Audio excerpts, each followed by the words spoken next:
Welcome, Capricorn, your Jupiter in Cancer. No more blockages. Deep dive video. If we go back to June the 9th, 2025, when Jupiter moved into Cancer, many triumphed it was going to be an amazing year ahead because of Jupiter being in its exaltation.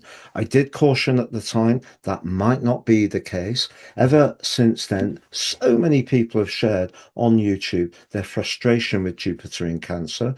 Why has it been difficult? And for you in your sector of relationships, how has it played out? I'm going to share the event chart for when Jupiter first arrived, but also outline why the rest of June 2026 can be so much more positive and those blockages melt away. I'm astrologer Patrick Arundel. A very warm welcome. If you've yet to subscribe to my channel, please do so now to help it to continue to thrive. But please also click or tap the bell notification symbol. By the end of the video, you'll have a clear picture of what's upcoming in terms of your energy, work, relationships, or finances. So on the screen now, Capricorn, is the event chart of when Jupiter arrived. And for sure, Jupiter is exalted in the sign of Cancer.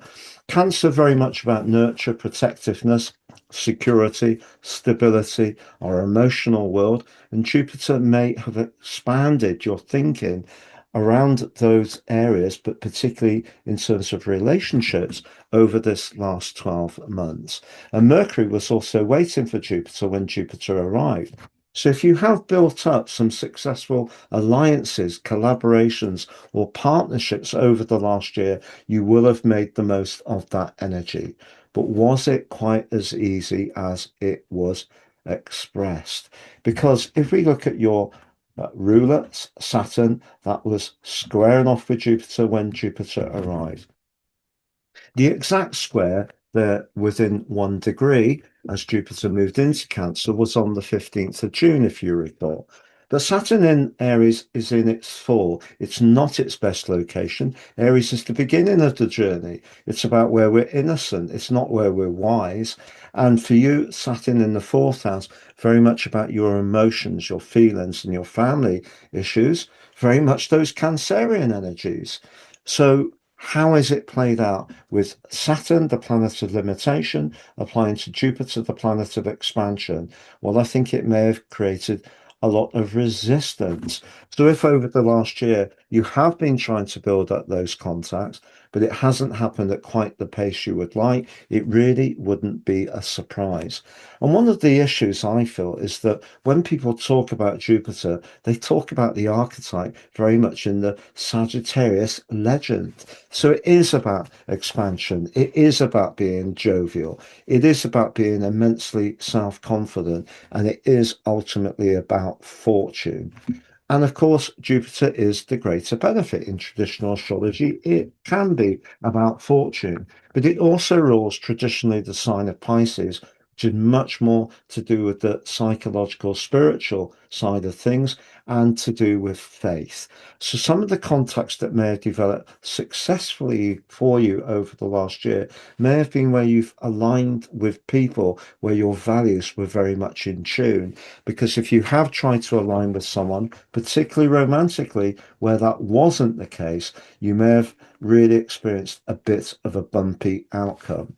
Also, relationships that you went into this year with, or a particular person that you had great hopes with, maybe there were some practical issues that made life difficult around childcare, older parents, where each of you lived. Maybe you live together, but the home you live in has been anything but good for harmony, too small, too big, too cold, and so forth. But also, when Jupiter moved into Cancer, Saturn was in a conjunction with Neptune. So your emotional energy was actually at a low point just when Jupiter and Mercury, which Jupiter was met by, were encouraging you to have the maximum self-belief to forge these connections to others. So you may not have actually been in quite the right space to capitalize because of the dour vibe of Saturn and also the more confusing energy of Neptune and Saturn in the square to Mercury means that there may have been some harsh conversations, maybe some painful exchanges, and Jupiter's square with Mercury and Neptune's square with Mercury and Jupiter may have seen some unreality develop, not necessarily from you, but someone you tried to connect to. Also, when Jupiter pitched up in Cancer, Mars, the planet of passion, was in a very testing, abrasive right angle to Uranus in the part of your scope to do with romance. And therefore, Mars in the eighth house of desire, in the proud Leo, very, very able to make things happen, and they may have happened at pace. And you may have had some big electric connections to people over the last year, but then those deeper issues may have shown up too. Now, Venus, the relator, but also the planet of money, was in a brilliant part of your chart, but in a clash with Pluto. So potentially there's been some politics around the relationship. Who does or contributes what? Maybe it's that you've been attracted to someone who has issues around possessiveness or jealousy or control, all of the things that are counter to the harmony that Jupiter and Mercury would, you have thought, create in the seventh house of your situation. Also, the moon, incredibly important, was in the 12th house. And intriguingly, the moon's going to be in the three charts that I show you today, or in the 12th house. But that 12th house energy can arouse some insecurities, but it was in a clash with Uranus. That direct opposition suggests things were edgy around keeping up with the romance or the practicalities of your situation. So let's go through to June the 9th, 2026. Incredible synchronicity of Venus and Jupiter coming together in your seventh house.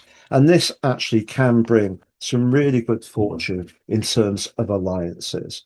However, again, like last year, Mercury is squared off by your ruler, Saturn.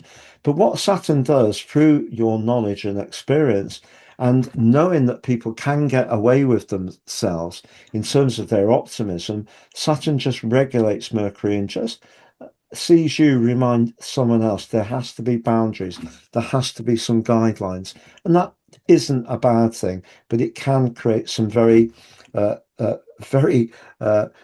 direct conversations where some real slices of truth can be delivered in quite a blunt way. What else is there to tell you?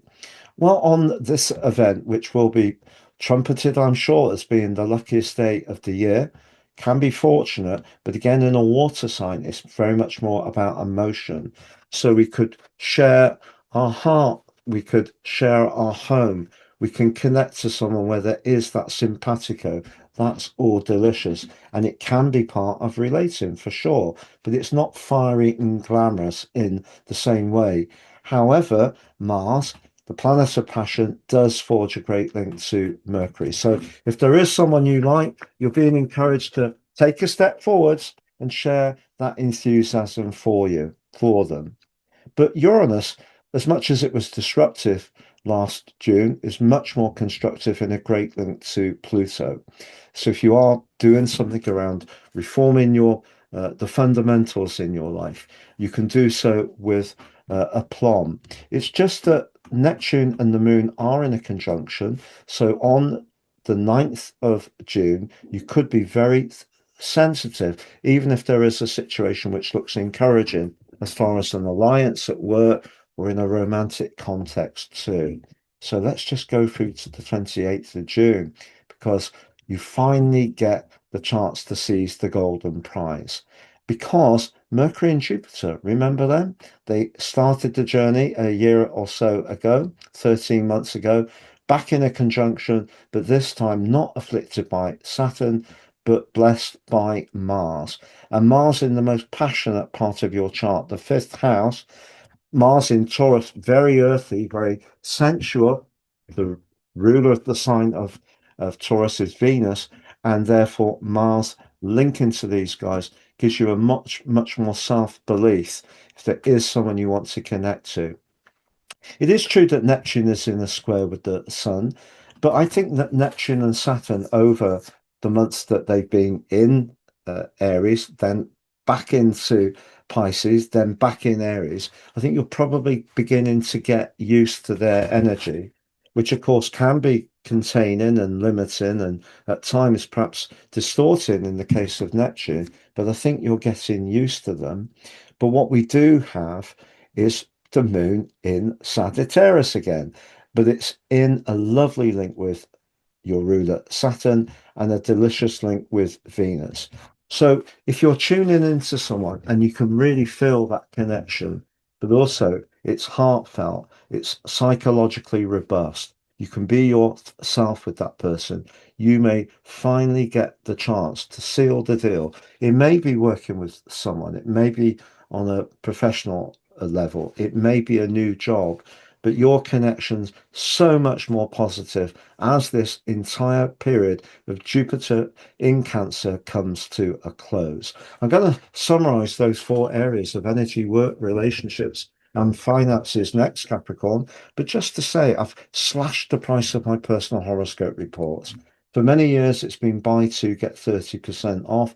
I've now reduced it to buy one and get three. Why? Because of the cost of living increases. The one you pay for is your life roadmap report, which helps us to understand the patterns that are playing out in our lives, get a more intimate understanding of those energies and how to work with them better future forwards. And also free, you'll get your 12 months transit forecast and your draconic soul karmic analysis, which helps us to look at life, astrology, and ourselves in a very different but profound way. Very powerful. Please see below for more. If you've yet to watch your June monthly forecast, that's on the screen. Your Chiron into Taurus 50-year return video on the screen. If you'd like to work with me one-to-one, it'd be a pleasure. Please see my testimonials below. If you've yet to sign up for your free daily written horoscope, fire to your device each morning for your early day celestial pit stop, you can do so below too as well. So to summarize, energy. I think if your emotional situation or your practical living circumstances or your inner world have not been easy over the last year, I think that's where you would have felt the energetic drop the most. And however much there was the opportunity to connect to people, if you did have some immediate issues to deal with about where to live or how to live there, the needs of elderly or younger family members, that makes it much more difficult to surf the energy of Jupiter in the seventh house, that glorious relationship that was promised. However, if you kept going, which is one of your great strengths, and there is someone that, yes, it's not perfect, but you keep investing in it and doing your best to be supportive and interactive with that person, that may have seen your energy come up as the years gone on. As far as your professional situation is concerned, if you do work collectively with someone or closely with someone, even if there were barriers to begin with, again, if you've persisted, you may have come through. When it comes to your financial situation, you end this whole journey with Venus, the planet of loot, in the warm, affectionate Leo in your eighth house, in that wonderful link to your ruler Saturn and to the moon in your 12th house. So you can end this year in a better place. And also, if we think about the role of Mars, as far as your work is concerned, Mars is going to be moving later on the 28th into Gemini and then linking to Uranus as the month draws to a close. If you're not enjoying a job, you may suddenly decide to leave it before the end of June. But equally, there could be a job offer that comes up completely out of the blue that absolutely thrills you. It's been a real pleasure being with you, Capricorn. Thank you so much for joining me. All the best and look forward to seeing you again soon.